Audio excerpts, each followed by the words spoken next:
It's all about family, being in people's living rooms, all the interaction and getting to know who our viewers and listeners are. When I was young, my dad used to say, "Nah, stop arguing." I wanted an outlet that would enable me to give my opinion. People are going through a really hard time right now, and I know that you don't feel like you're being listened to by the establishment. I came to GB News because it's the People's Channel and I want the audience to have their say on the events of the day. We're dynamic. We do something different. Democracy shows that the wisdom of the nation is in its people. I get to travel to find out what the story is from a personal perspective. The British people aren't fools. We know when we're not being told the full story. We've got to work out how Britain moves forward from this. It's the best country in the world. The establishment had their chance. Now we're here to represent your views. Britain's watching. Britain's watching. Britain's watching. We're proud to be GB News. The People's Channel. Britain's news channel.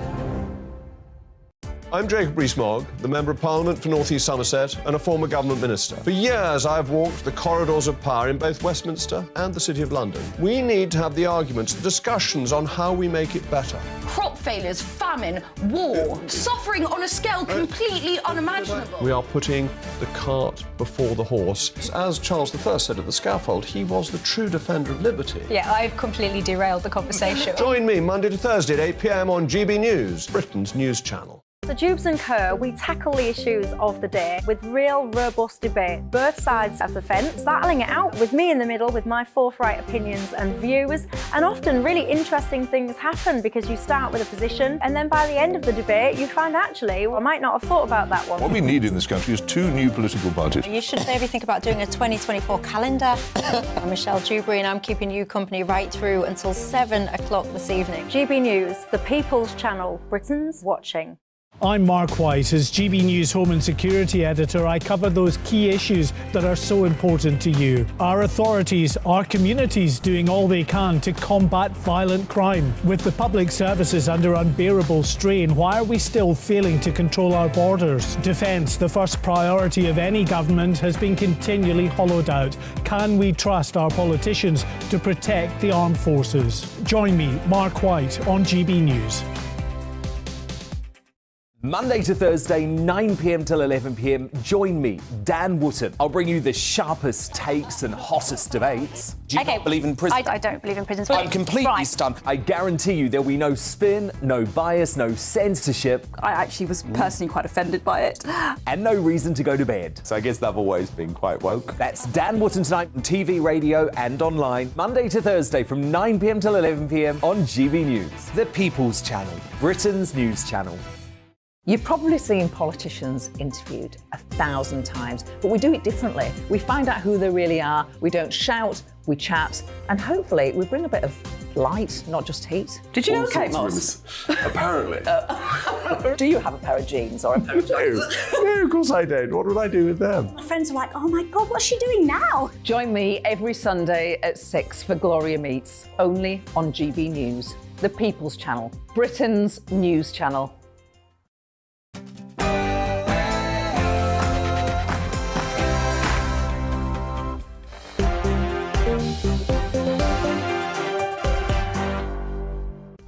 Hello there and happy Friday to you. Now, tax cuts for the under 40s. Would you support that?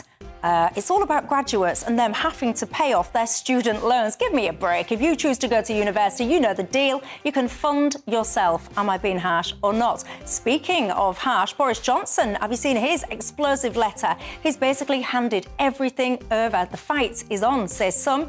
Is he trying to cause a fight between him and the government or not? Is there a different motive? You tell me what you reckon is going on. And the Westminster Council has basically called for an investigation into why there are migrants sleeping on the streets in a plush London suburb. A very short investigation, by the way, because the answer is simply because they chose to, because the hotel provided wasn't good enough. It wasn't nice, apparently. It was smelly, bearing in mind that these are people that are desperately in this country because apparently they are fearing for their lives. And tonight, I want you to help me decide something because I'm turning soft in my old age when it comes to animals. I'm starting to get a little bit sad and concerned about animal cruelty. And I'm looking at Animal Rising and I'm trying to figure out, do I agree with their message or not? What about their methods? Can you help me? What do you make to it all? And it's Friday, so I'm going to finish with something nice and cheery. What else better than coffins? Yes, you did indeed hear me right, coffins. Look at these on the screen. There is a company now that's allowing people to go out in quite an interesting fashion. Look at this, Greg's sausage roll wrappers, pints, Dyson Hoover box. Why would you choose that? I don't know. Anyway, it got me wondering, if you could choose your departure box, what would it be? We'll have all of that and more, but first, let's get ourselves up to speed, shall we, with tonight's latest headlines.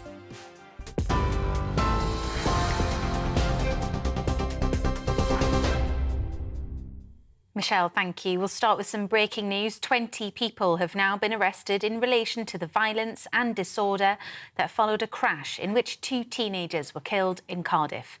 The deaths of best friends Kyrie Sullivan and Harvey Evans, who were 16 and 15, sparked riots on the streets of Ely after claims they were pursued by police.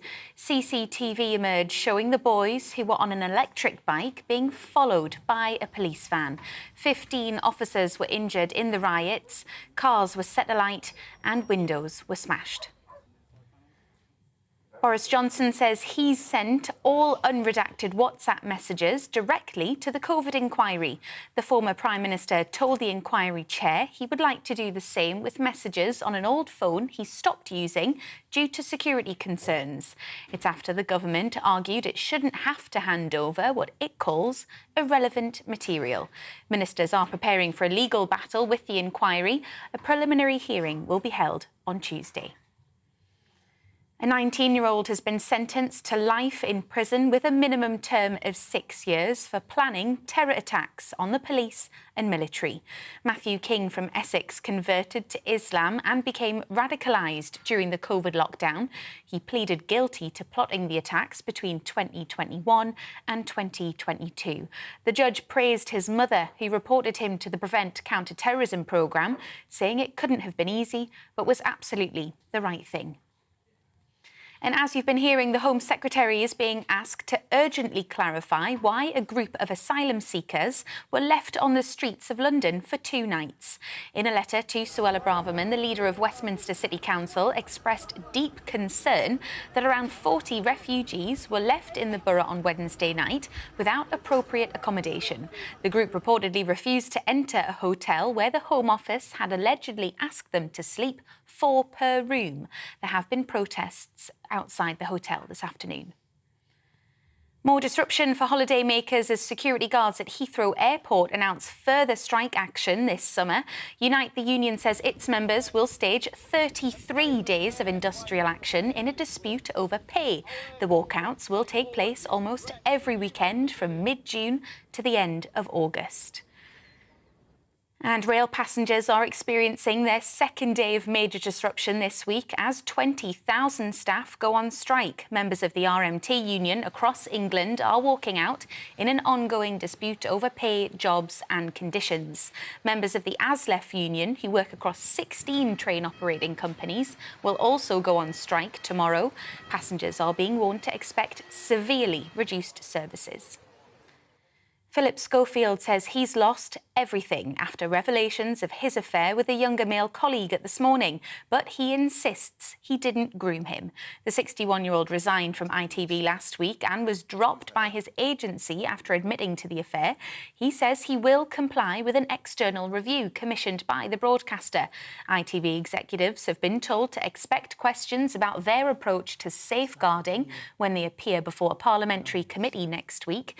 In his first interviews since leaving ITV, Schofield hit out at what he described as relentless criticism and told the BBC he feels broken, ashamed and sorry. I have lost everything.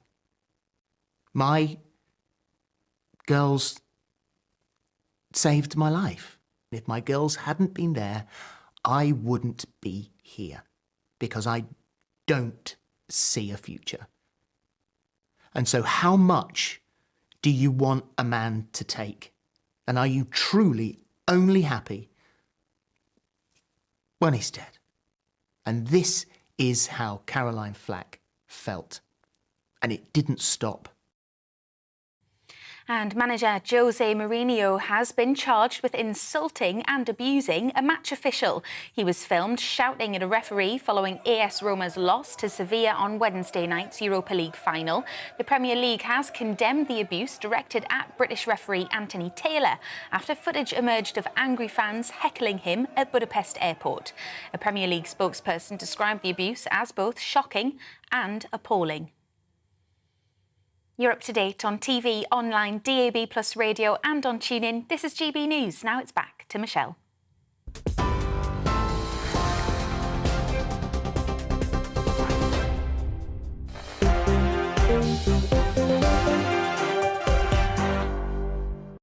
Thanks for that, Bethany. I'm Michelle Dewberry, keeping you company right through till 7 o'clock tonight. And I know it's a nice day outside, isn't it? And if you're sitting there thinking, shall I watch Dewbs? Shall I go to the pub? What shall I do? You can do both, my friends, because you can take us with you on the radio, DAB+. If that is your preferred thing to do with your Friday night, you're very welcome on there too. Keeping me company with me is Matthew Stadland, the writer and broadcaster, and Lord Daniel Moylan, the Tory peer in the House of Lords. Good evening, gentlemen. Good evening. Good evening. You know the drill as well, don't you? It's not just about us three, it is very much about you at home as well. Not least because tonight I need your advice on something. It's very rare that I don't know my own mind on a topic, but this animal rising thing, I don't know if I'm going a little bit soft because I have started to feel really sorry for animals. So then I start leaning towards some of their messaging. I just don't know where I stand on it. So I want you guys to help me form a view, if you don't mind, on that one this evening. Do you think they're right? Do you support them or not? Also, if Twitter's your thing, you can tweet me at GBNews. Now, you might be aware, of course, that yesterday we was picking up on this whole COVID inquiry situation and the fact that the government is basically doing a legal challenge against the COVID inquiry. Well, of course, there's been a development on that story now because Boris Johnson, he's basically turned over his WhatsApps where possible, the notepads, some of them are in the company of the Cabinet Office. He's basically asked them to turf over whatever they've got to the inquiry. I couldn't let today pass without asking you about this, Daniel, because you're, of course, a former advisor to Boris Johnson. And a lot of people are saying that this is Boris basically lobbing a hand grenade into the government. It's him trying to perhaps get his own back on some issues that he might have with Rishi Sunak. What do you make to it? Well, I think that's rubbish. I think this is Boris taking the moral high ground, as we'd expect, being open and transparent and showing how to lead. People want to know what happened. This material has been asked for and he's given it over. There was a bit of a delay with the old phone because it had to be handled through security processes because the security service had said it shouldn't ever be switched on again. So he didn't just want to hand it over to the Cabinet Office, which at the moment, I have to say, is not showing the highest levels of competence. But that has now been handed over. So all the material is there. And people are saying, well, his scrapbook, they're scrapbooks, really. He's kept them for years. His scrapbooks are a bit of a mess. Well, that's what people's scrapbooks are. They're not, you know, you put newspaper articles and stuff and you write notes on things. They're not official government documents. They're records he's kept. But should there not be any privacy? A number of years, but he's given them over, and that's fine. Yes, there is a question.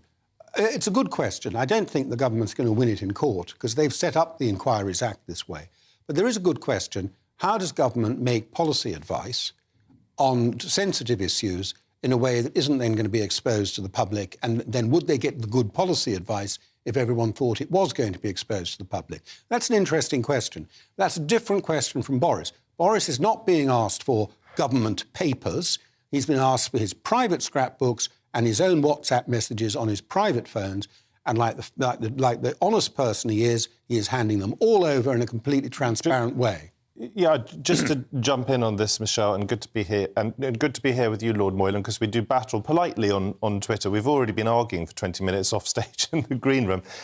Look, I think it's a bad They've limbered up then, they've limbered up, guys. I might be ring girl tonight then, right? Go on. I think it's a bad look for the government that they are challenging this because they're challenging an official inquiry. The government itself is running scared of its own inquiry, in effect, and an inquiry into something that really matters to people, not just the people who've lost loved ones and friends, and there are many of us in this country who have, but also those of us who were locked in our homes, those of us who had our freedoms restricted in extraordinary ways. We want to have answers. We want to know what was going on behind the scenes to the extent that we are allowed. So it is a bad look for the government to be challenging this. That's the first point.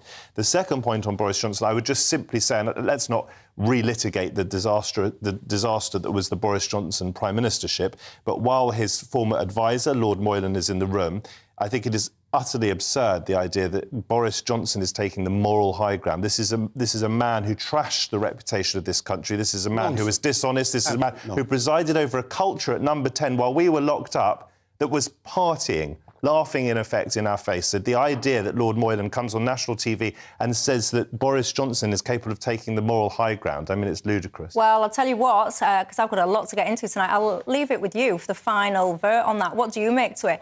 Lots of you, by the way, will get in touch. I can read your minds. You'll be saying to me, Michelle, pack it in, talking about COVID. The world has moved on. Yes, indeed, the world has moved on, but the consequences of the response to COVID live long and deep. That, if you ask me, is responsible for a lot of the problems that we experience in this country today. Let me know your thoughts on it all. Have you got your popcorn out? Do you find it interesting or not? Let me, though, move on, if I may. Talk taxes, because, I mean, taxes that you pay, by the way, not that you get in and travel around in, because they are the highest rate now since the Second World War.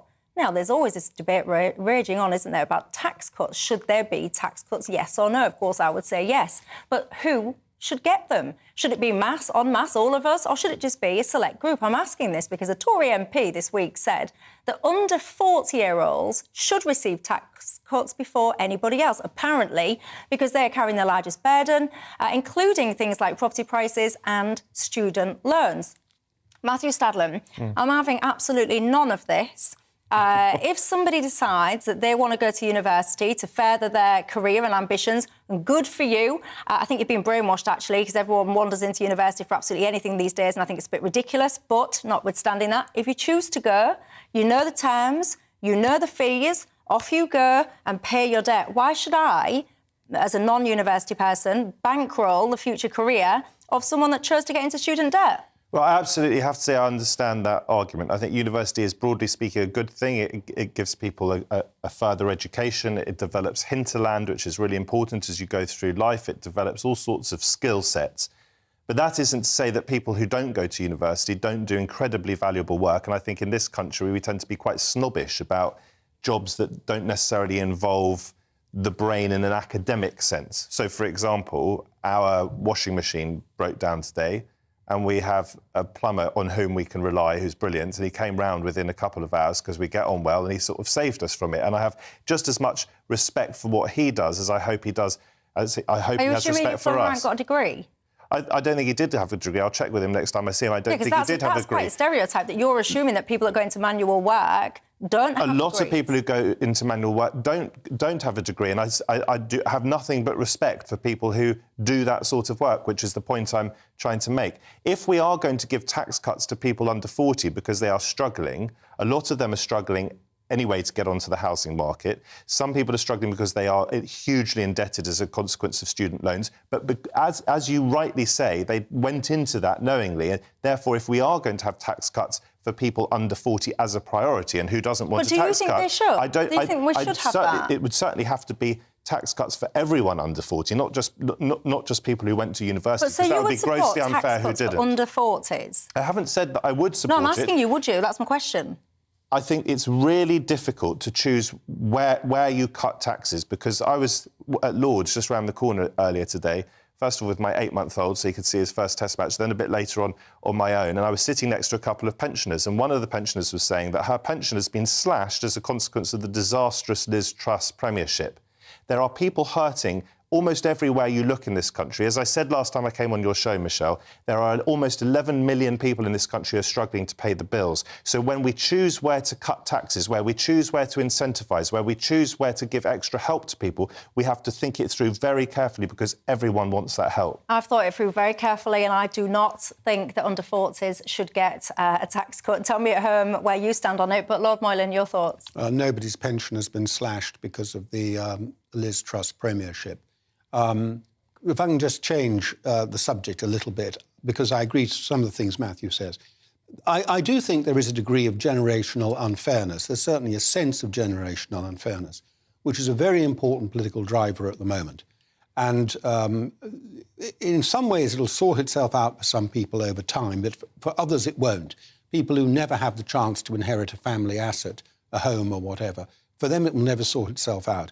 And deciding who are the people under 40 you'd want to help, is it the graduates and you forget the non-graduates? Is it people who are going to inherit nothing, or is it the people who are going to inherit a large family house at some stage in the future? I think it's almost impossible to do this with a degree of equity. We do need tax cuts, but what we need are tax cuts that actually help the economy and help drive jobs and incomes and will also have beneficial effects on freeing up markets. So one of the things you could do that would help people like that is if you put the stamp duty on houses when you buy and sell a house back to the sort of level it was before George Osborne went crazy over it, that would free up a lot of house sales, and people would have more chance of buying into things, because a lot of people are sitting on houses, too large flats, too large for what they need as they get older, because the taxes are too high. I would remove stamp duty entirely to anyone that's downsizing. Well, I'd put it back to where it was before 1%, where nobody notices it. You just don't notice it. There are so many arguments swirling around here, and I think this is quite important, Michelle. The Telegraph, which is arguably our leading right-wing, serious-ish newspaper in this country. I used to have a column there myself a while ago interviewing people. They are leading a campaign at the moment to abolish inheritance tax. Yeah, brilliant, very sensible idea. Liz Truss, who I mentioned earlier, she seems to be backing this. According to her spokesperson, she said that she would support this. Now, the idea that we have enormously entrenched wealth in this country that filters down through, or gushes down through the generations when so many people are really struggling, the idea that we would then abolish entirely inheritance tax, to me is deeply concerning and almost sinister. Yeah. Why? Because what have you done to earn money that you are given by your parents? I'm not saying you shouldn't be given money, but it has to be taxed because we've got genuine poverty in this country. The enormously entrenched wealth that trickles down through the generations does not pay inheritance tax. If you own a huge estate, if you have a large farm, if you're the Duke of whatever and you've got, some huge house, you've long ago sorted out that your family not necessarily, will never have to pay inheritance tax. Inheritance tax is paid by people who have worked and saved and had a family home. And that family home value has gone up, and they are the ones having it taken away from them because they're the ones who can't escape it. That's most people. And so at a time in crisis in public services, you would cut the tax yield to the Treasury, would you? At a time when we've got 7.4 million people waiting on our NHS waiting list, you would take money out of the Treasury. Yes, I have to believe that the right response, when Michelle says, I think we all agree Michelle is right in saying, the tax burden is the highest it's ever been.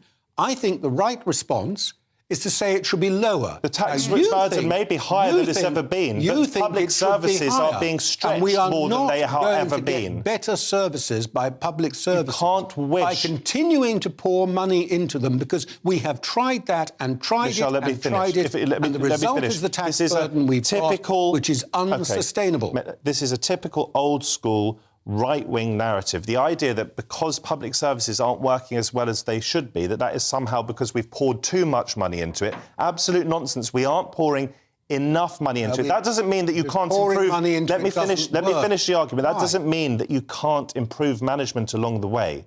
But the population has grown. So even if we are marginally increasing the funding of the NHS, we have many more people to treat. Modern medicine is expensive. You cannot wish away problems to the public services. You simply can't, and on ideological grounds. None of us want to pay more tax in an ideal world, but we have to. You always sit on here and tell me that you're happy to pay more tax. He thinks the tax burden isn't high enough. I think that's a fair position. What I mean is, in an ideal world, of course, we want to keep as much money as we can, but we live in a world where we have responsibility to our fellow citizens. We want to live in a world where we don't have stepfathers or fathers or mothers or children or whoever it is languishing on waiting lists, getting sicker and sicker and sicker because Lord Moylan, for ideological reasons, wants the tax levy to be cut. European countries, they have a higher tax burden than we do, Daniel. You know that. I've got a very simple solution to this. Going? Yes, I would reduce tax income to the coffers of the government, because if they actually received less money, my argument would be they might have to engage their brain cells on how to spend it a little bit more effectively rather than wasting it the way they do now, because they've got examples of the waste. Slushing it around. Give us examples of the waste in the NHS. I will give you many examples. And by the way, when you talked about NHS, you was talking about population growth, and that being one of the challenges on the NHS. A simple response to that would be to cap migration, because one of the biggest growths to population in this country is the contribution from net migration. So straight away, I would look to cap that. The problem with that is, first of all, it would involve sending Ukrainian refugees back to being killed, Ukrainian women and children back to being killed by the Russians. Matthew. And also, we have a labour gap in our market, Michelle. We have a million jobs that are not being done. So it's a difficult balancing act. This sentimental tut when it comes to immigration, net migration.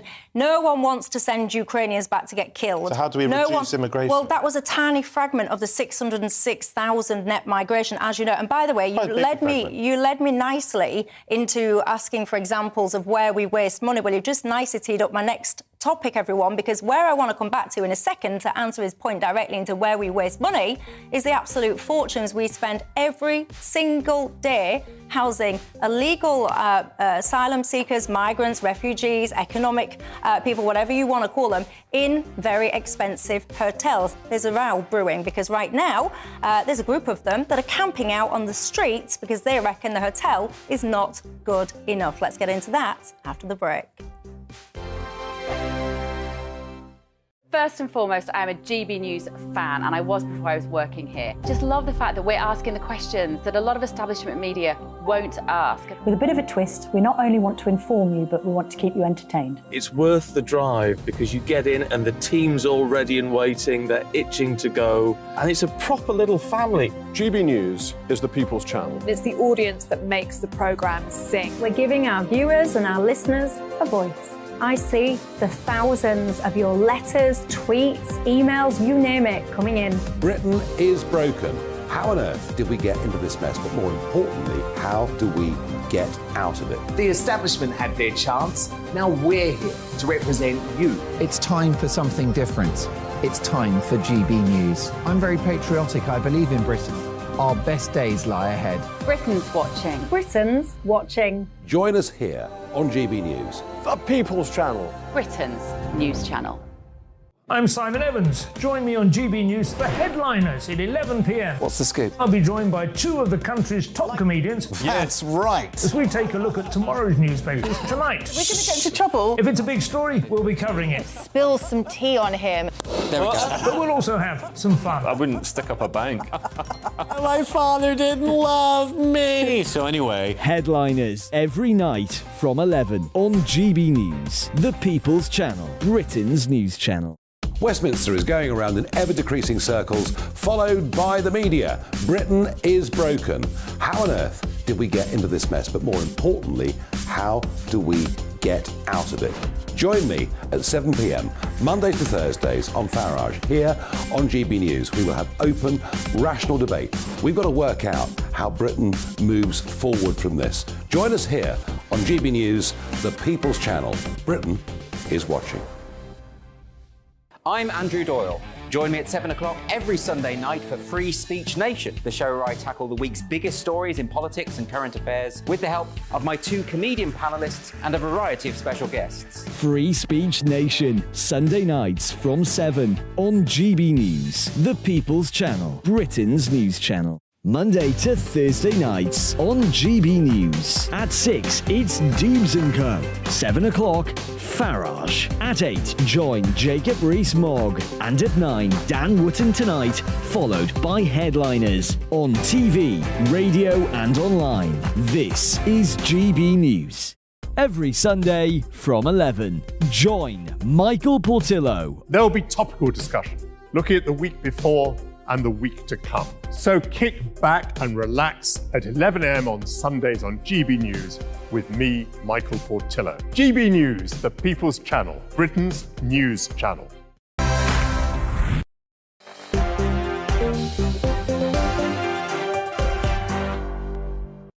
Hello there, I'm Michelle Dewberry, keeping you company right through until 7 o'clock tonight. Matthew Stadlen, the writer and broadcaster, is with me, as is Lord Daniel Moylan, the Tory peer in the House of Lords.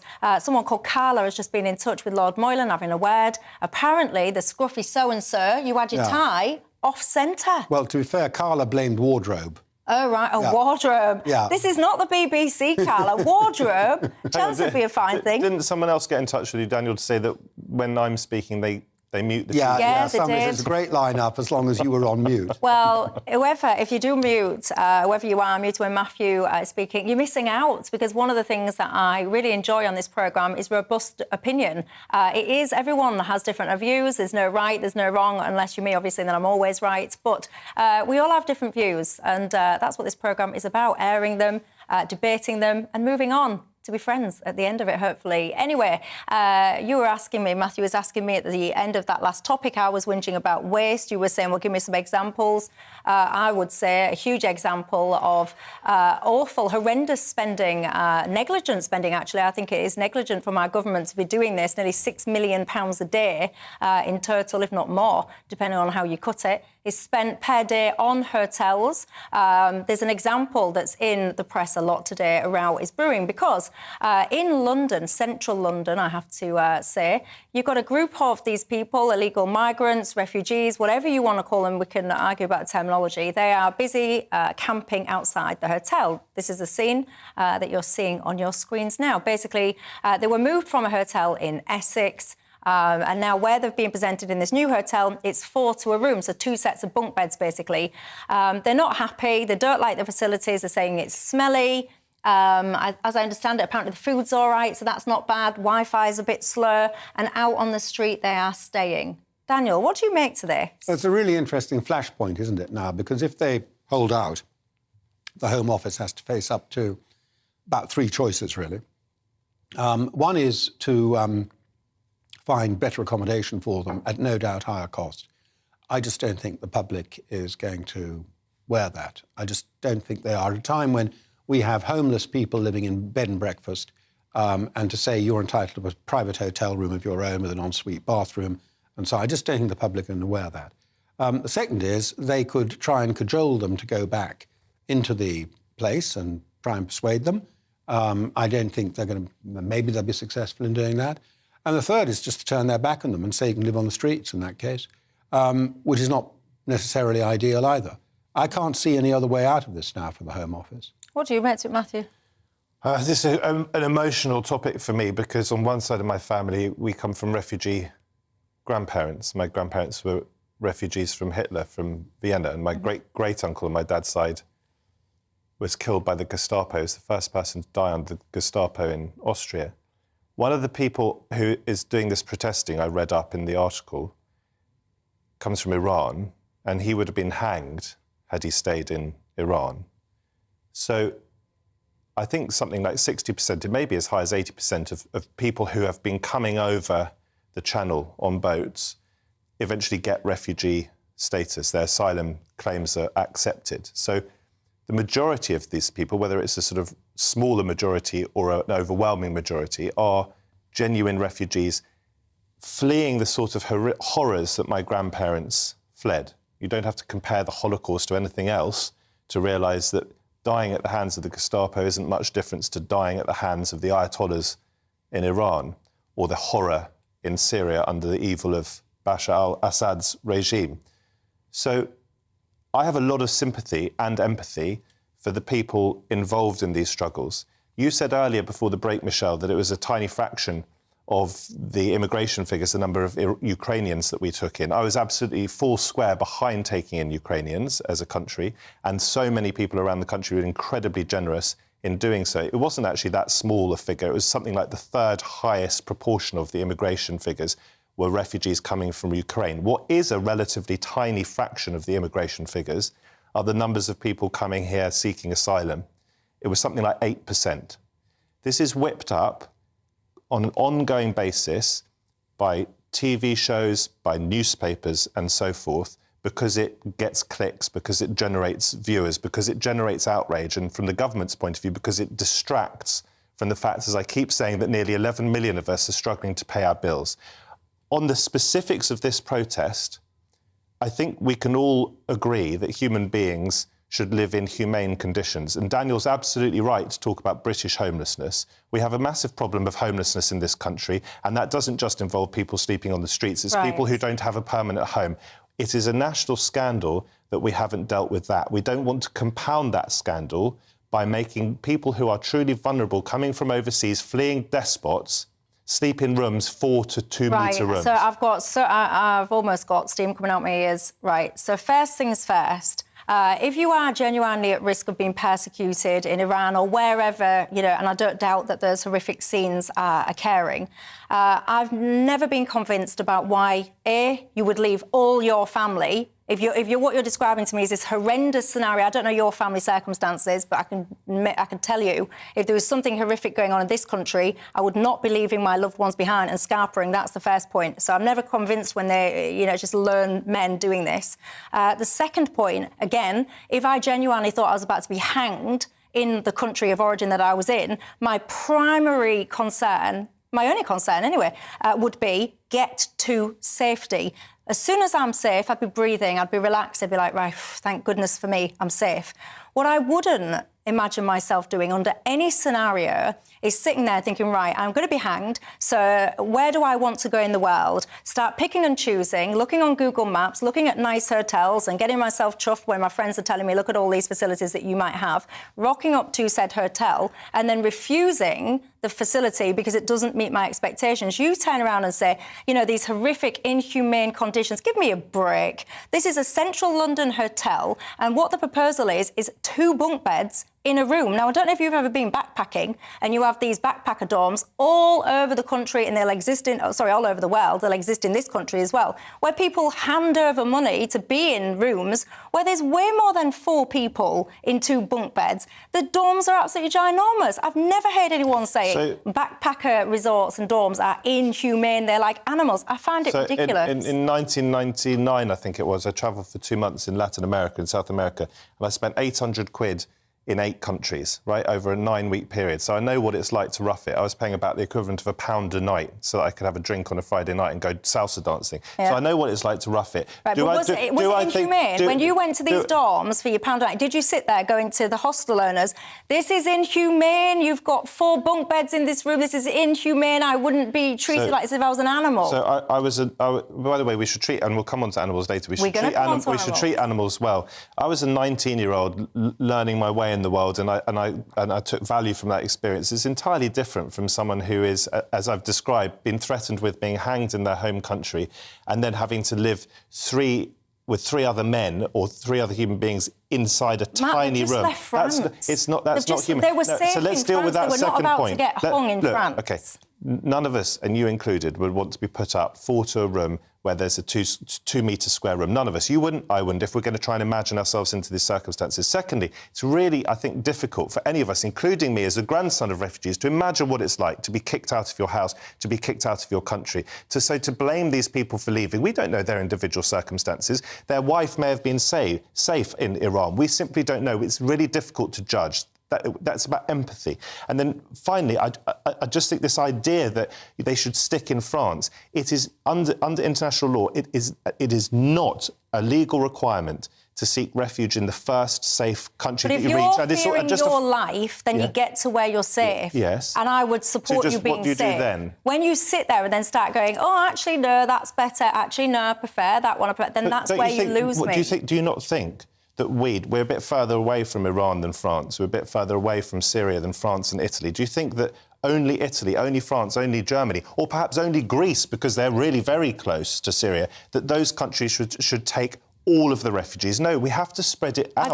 It's about our international responsibilities, Michelle. I don't really care about the responses of places like Italy. I care about the responses of the UK. I suspect that you guys will have an opinion on that topic. I might too. And Daniel might as well. I know I got onto a rant. Sorry, Daniel. When I come back, I'll let you respond. No, I don't think I'm blaming you, Michelle. You were very brief in what you said. He's polite, isn't he? I'll let him have a little comeback on that one, shall I, when I get back? But also, I want to ask you about Animal Rising. Do you support them, their methods, their cause, or not? Help me, because I'm on the fence with it. I don't know where I stand. Your thoughts, and I'll see you in 2.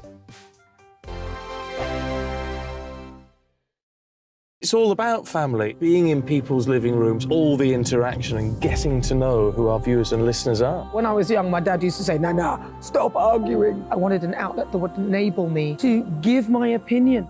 People are going through a really hard time right now, and I know that you don't feel like you're being listened to by the establishment. I came to GB News because it's the People's Channel, and I want the audience to have their say on the events of the day. We're dynamic. We do something different. Democracy shows that the wisdom of the nation is in its people.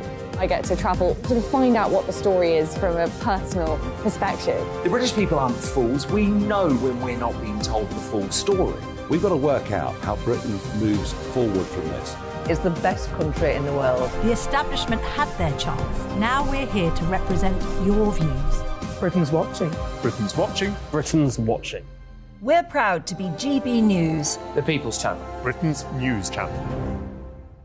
Join me, Patrick Christie's, Monday to Friday, 3 till 6. We tackle the day's news agenda like you've never seen before. It's high tempo, high octane, the most controversial topics, and the best guests. You will not be able to take your eyes and ears off it. I'm not afraid to ask the questions that you really want answered. 3 till 6 p.m, Monday to Friday on GB News, the People's Channel, Britain's news channel.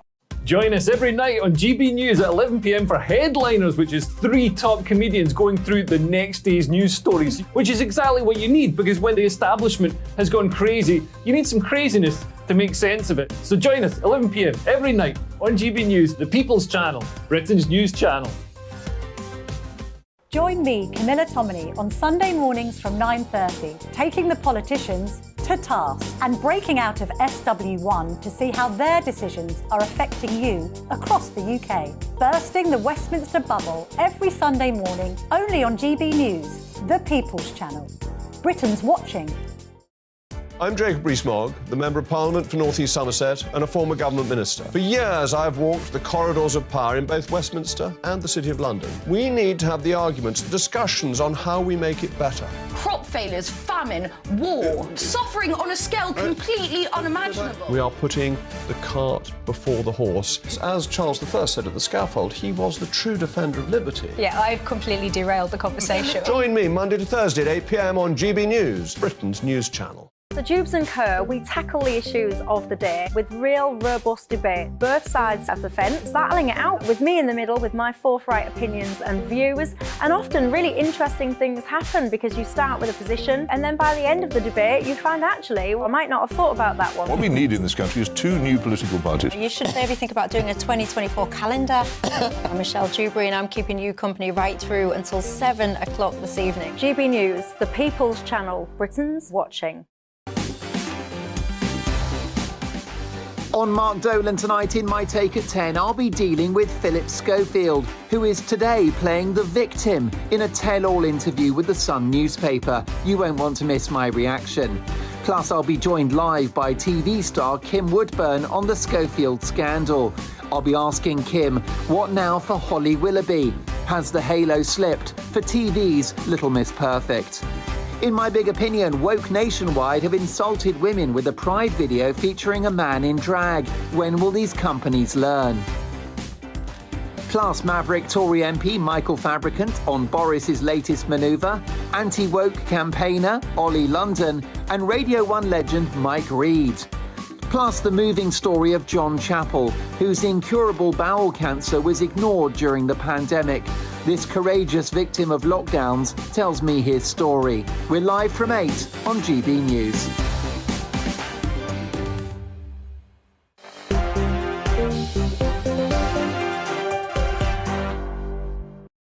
Hello there, I'm Michelle Dewberry, alongside me Matthew Stadland, the writer and broadcaster, and Lord Daniel Moylan, the Tory peer in the House of Lords that's just pleased my viewer Carla by adjusting his tie. Now, we didn't get a chance to get your response on that migrant hotel, mainly because I was ranting, you were ranting. It's your turn, go. I'll just be very quick.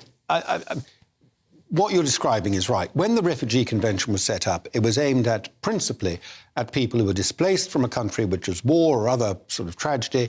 They would be accommodated in a neighbouring country or an adjacent country, often in camps with tents and whatever, UN High Commission for Refugee standards, which are pretty basic. And then they would be going home as soon as it was safe for them to do so. That was the whole idea. What we've got now, and this is what people can't understand, is we've got people planning transatlantic travel, not adjacent countries, transcontinental travel, facilitated by major international travel agencies. It's true they're criminals, but that's what they are. They're travel agencies making a huge profit, where they pay for the journey, decide the destination, and then it's not with a view to going back to their own country, it's with a view to permanent settlement in their destination country. This is so far away from the Refugee Convention that we're perfectly entitled to think about what our obligations, our international obligations are. And there the answer is, Matthew, yeah, geography does matter. The fact that we are an island does mean we have a different capacity for a different response. We can share and support people in other ways by supporting them in camps, but we do not have to take people in. Greece should take all the refugees. We're told the whole time Hang on, let him have his by go, Remainers, we're told the whole time by Remainers, you can only trade with Europe because of geography. Geography is the trap. Geography is, that they're next door and you've got to trade with them. But the moment you say, yeah, geography also has benefits, like it has benefits for Poland being, they have plus and minus of geography in Poland. Would you be happy if these asylum seekers ended up sleeping rough on your street? I would imagine you probably wouldn't be. There's a question about whether anybody should be allowed to sleep rough on the streets. This is an option for them. This is why it's difficult for the Home Office. They can choose to sleep rough on the streets. How about letting them work? Michelle, just one point, quickly. This is important. Very quick question. How about, as some other countries have done, after 6 months, because there's such a backlog, let them work. Well, look, then they'll find their own accommodation. Let them work, help the economy, fill the jobs. Where I will concede a point of agreement with you, actually, is that I do think, actually, this whole thing, if you ask me, is shameful from top to bottom. Yes, we're seeing the spill out onto the streets and people can get upset and all the rest of it by that. But actually, the very fact that one of these fellas, he was saying he's been here for 2 years and he gets, I think he said, £8 a week or whatever it was. And it is ludicrous. I mean, what is going on? Why are we taking so long to make these decisions? To Matt's point, if they're going to get this claim, we can debate whether or not they should, then contribute to the economy. I'll leave you to debate that in your own minds. Now, let's talk animals, shall we? I'll cut to the chase. You animal rising. You know who these guys are. There's talk that they're potentially going to disrupt the Epsom Derby. Daniel, I'll cut to the chase with you on this. I'm a little bit on the fence. Since I've become a mum, I've become a bit soft when it comes to a lot of things, I've noticed that, Michelle. But animals, I have. There's something, I am a meat eater. I was always I didn't mind, I would eat meat. Since becoming a mum, I do start thinking about cruelty and this and that. And I don't know where I sit with this. Where are you on it? Horses are athletes. These horses are athletes. I used to, believe it or not, I used to ride horses, never race horses. And this is what horses like doing. And these particular horses, race horses, they're trained for this. It's what insofar as they can express desire, it's what they're trained to do. Now, sometimes, like any athlete, you find that physically it is too punishing. But the fact is, if you didn't have these horses racing, they would all be in pickles. But what they're saying is broader than this. Their issue isn't just with racehorsing. No. It is broader. What they're saying is the relationship that we've got between human and animal, they're saying that the balance has gone too far. We're just kind of treating them as this kind of, food supply. We're not caring about them. We're not respecting animals. And that's where they're tapping into me a little bit. I don't know what's happening to me. I'm going a bit soft. Our response, or the response of a lot of us to animals, is very peculiar and hugely contradictory. Not, of course, if you're a vegan, but if you're like me and you have dogs, I have dogs because my wife had dogs when I met her, and so I wasn't a dog lover, now I'm a dog lover. You love your dogs, right? Absolutely adore. You do a huge amount for them, and you do. Your life changes when you have dogs. But then I eat meat, right? And I find it quite hard to justify the fact that I eat meat. And in fact, I went vegetarian twice in my life for 2 9-month periods. Once because in the backyard, my parents had a little place in Wales. In the backyard, there was a slaughterhouse in the old days, and I saw a pig being slaughtered. Oh. And I think if you see a pig being slaughtered, most of the people watching today would probably turn vegetarian for a while. I remember going to Morocco and doing a cookery class, and I was cooking a chicken tagine, and they took me to the market, took me to this pen with chickens in it and said, right, which one do you want? I was absolutely mortified, and they picked one and they broke its neck in front of me. I don't think I've ever got over it, I could tell you. Anyway, what do you make to it all? Help me decide, because I am on the fence with it a little bit. Am I going soft or sensible or what? I don't know, you tell me. Quick break. When I come back from the break, I want to touch upon a topic that I haven't yet really done. Phillip Schofield. I'm not one for witch hunts, I must confess, but there has been a development in this story, so it's kind of my job to pick up on it. What do you make to it all? We'll get into that and more after the break.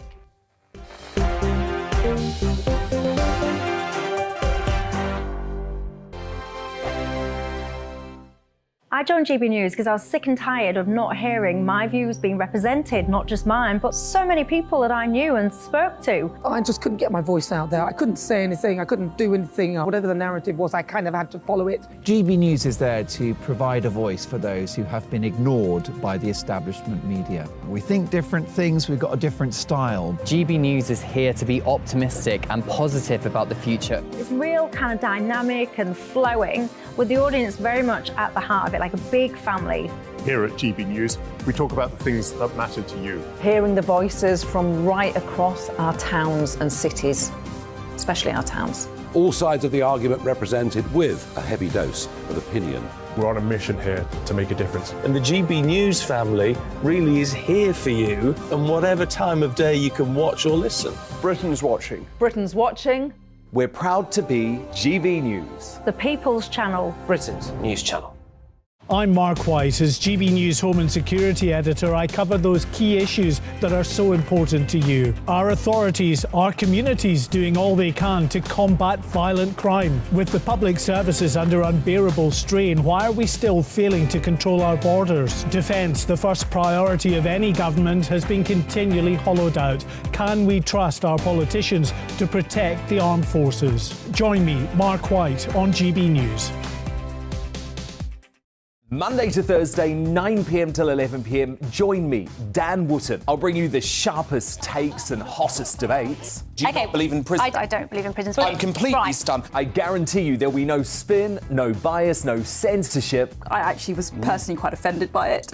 And no reason to go to bed. So I guess they've always been quite woke. That's Dan Wootton tonight on TV, radio and online. Monday to Thursday from 9 p.m. till 11 p.m. on GB News. The People's Channel, Britain's news channel. You've probably seen politicians interviewed 1,000 times, but we do it differently. We find out who they really are, we don't shout, we chat, and hopefully we bring a bit of light, not just heat. Did you know Kate Moss? Apparently. Do you have a pair of jeans or a pair of jeans? No, of course I don't. What would I do with them? My friends are like, oh my God, what's she doing now? Join me every Sunday at 6 for Gloria Meets, only on GB News, the People's Channel, Britain's news channel. Start the day with GB News. We catch up on all the big stories you didn't hear the night before. And take a look at what the world's talking about this morning. That's right, Monday to Thursdays from 6 o'clock. It's Breakfast with Eamon and Isabel. Straight after breakfast, join us, Bev Turner and Andrew Pearce. We're going to take you through till noon. We'll be tackling the big topics of the day, including the things that the other channels just won't talk about. If it's happening here. Wake up to mornings on GB News. The People's Channel. Britain's news channel.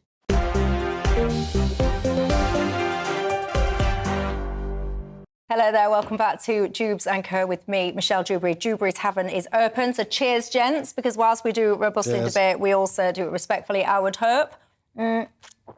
Even though Lord Moylan in the break spends his time reading out messages that people are sending about Matthew, saying that they basically don't like him. That's what goes on in the break, just so you know. Anyway. Because am I bothered? Yeah, I'm about Vicky, what's her name, Vicky Pollard? Linda says, I have a beautiful greyhound who I rescued from the racing industry. She's a bag of nerves, scared of humans, but she says she's improving every day with love. Racing any animals is wrong. Daphne says everyone should be ashamed at the way humans treat animals. We are a cruel race. Lots of you kind of having that view. Jim says, I do eat meat, and as long as I think they are treated reasonably. I'm happy to eat them. You word it slightly differently, but you get the gist. Right, Phillip Schofield, regular viewers will know I don't really get into this topic. It's dominated the headlines, hasn't it? But not really for me, because I don't really like kind of, you know, when things turn into witch hunts. But, you know, I do have to discuss what is going on, and you will have seen the development in this story, because last night, Phillip Schofield came out and did 2 interviews, one for The Sun and one for the BBC. I was listening to the BBC one this morning, and he was basically in a mess. Let's have a listen. And so how much do you want a man to take? And are you truly only happy when he's dead? Say that got me, it got me, it hit me there, and I was really feeling it. And then I carried on listening to the interview. And then this bit happened. If it was a heterosexual relationship, then, you know, it would have been a bit of nudge, nudge, wink, wink. If it's a gay relationship, then suddenly it raises eyebrows. It's wrong. Is predominantly homophobia. No. You lost me. You had me, Philip. You lost me. My issue with this, because what Phillip Schofield is basically saying, that there's been a huge pile-on, no one can deny that. Let's not waste our time debating whether or not there's a pile-on, because, you know, it's evident. But he's now saying that the response to this scenario is homophobic, and I really take issue with that. The response to a lot of this is because you've got a prominent man who, for a living, presents an image of himself and interrogates other people and gets them to act with truth and integrity and decency. Simultaneously, as a grown man, he has become exposed to what was then a young teenage child, right? There's a huge power imbalance. Life has kind of ticked on to the point where you've got messaging, connections, mentoring, job offers and all the rest of it, and then sexual activity has occurred.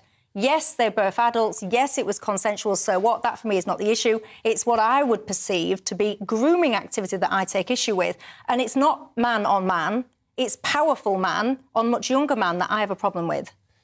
First of all, I think good for you, Michelle, for not going in for the witch hunt.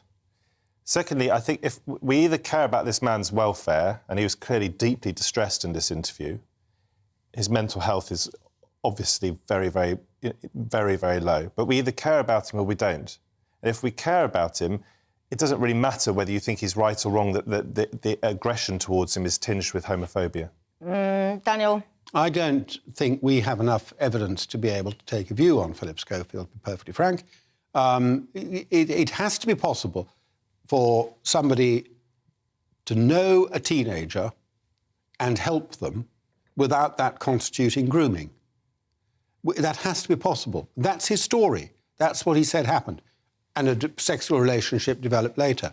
Now, everyone has jumped to the conclusion that it was all grooming, but we've only heard rumours about all of this. We haven't heard the other side of the story. We haven't heard what other people involved in it actually say. So I think you've got to listen to the man, the presumption of innocence, and I think the pile-on has been pretty disgraceful. Yeah, you know, I've got a son, though, and great assumption of guilt. My son's very young, but when he becomes a bit of a teenager age, if there is a grown man connecting with him on social media and all the rest of it, there would be hell to pay. But his parents didn't. There would be. Maybe his parents had a different view. I don't even know if he lived with his parents. Can I just say... Just don't know. But super quick, because I want to bring in... I've got a real quick question for you to ask. It has to be super quick. I think it's gone far too far. I think it is a witch hunt, but I would agree... But I would agree, Michelle, I would agree that he should not have followed this person on Twitter when he was a child. Right, good. We got there. Now, very quickly, at the beginning of this programme, I showed you some images of coffins. This is like a latest craze now. You can customise your own coffin. I showed you. I might bring them back up. Dyson Hoover boxes. There is cigarette cases. Greggs sausage roll wrappers. If you could choose a coffin quickly, what would you choose? I would... A beautiful type of... A beautiful wood, an elm, maybe. An elm. Daniel? I think it's just another way of trivialising and failing to confront death. I think this is seriously bad news. I want to be incinerated. Paul says, what's wrong? Why are you mocking the Dyson coffin, Michelle? What's so strange about that? Perhaps their death has left a vacuum. I like it. I like what you did there. Quite frankly, you can just bury me in a bottle of Prosecco. You don't even need to worry about making it a box that looks like one. Just shove me in a bottle of Prosecco. I will be absolutely fine with it. I'm on a roll. TARDIS coffin. Their healthcare was under Doctor Who. Paul, I'll leave you at that. I think you need to work on your jokes, my friend. Look, that's all I've got time for. Great show, thank you. Have a great weekend. I'll see you on Monday. Hello and welcome to your latest forecast. I'm Mark Wilson. After another dry week across the country, that dry, fine weather looks set to continue throughout this weekend. More sunshine to come, although a little bit more cloud across some eastern areas at times. If we look at the pressure pattern then, you can see why. High pressure centre just towards the north of the UK, and that's been where it has been for much of the working week. And around that high, we're going to see some cloud at times push in from the North Sea, so that's why towards the east we could sometimes see more cloud. Back to Friday evening and overnight then, you can see a generally dry picture across the board. Lots of clear skies, a bit more cloud across some central and eastern parts with one or two mist and fog patches as well. But under those clear skies, once again, it will turn fairly chilly, temperatures widely falling into single figures, and in some rural spots we could see temperatures falling fairly close to freezing, particularly across more northern parts of England. So we get off to a dry start on Saturday morning, a fine start to the weekend. Some cloud, but that will burn off. I think still some cloud across the southeast throughout the day, but elsewhere lots of sunshine to come, a really fine afternoon to come. Just a few exceptions though. The far north of Scotland there'll be a bit more cloud, and at times we could just see a little bit more cloud down that North Sea coast. But for most areas it's fine, dry and warm as well. If anything, warmer than it was on Friday. Highs there of 21 to 23 degrees. Still a bit more of a breeze towards the south. Now as we head through the rest of Saturday into the evening and overnight, again it stays dry across the board. Lots of clear skies, one or two mist and fog patches once again. But then through the night we start to see more low clouds spreading in from the North Sea to affect many central and eastern parts of England and into eastern Scotland as well. Here temperatures won't be quite so low, but further towards the west, once again a chilly night to come, temperatures widely falling into single figures. As for Sunday then, we get up to a cloudier start across more central and eastern parts first thing on Sunday. Sunshine from the word go further towards the west, but much of that cloud in the east will burn up and break away as we head through the day, leaving another fine and dry day for most places. Still a bit more cloud though down that North Sea coast, and that will keep it cooler here. As we head into the early part of next week, staying fine and dry, lots more sunshine to come, and again feeling pleasantly warm if you're in that sunshine.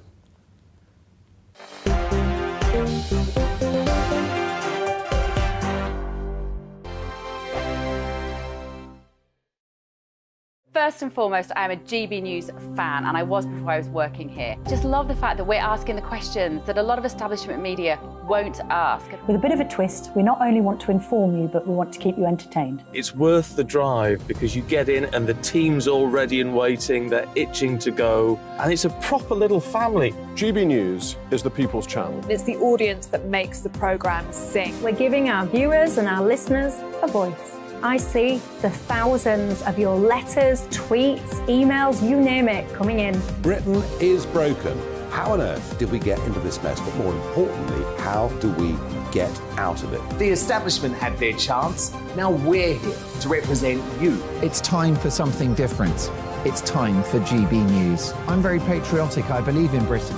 Our best days lie ahead. Britain's watching. Britain's watching. Join us here on GB News. The People's Channel. Britain's news channel. I'm Simon Evans.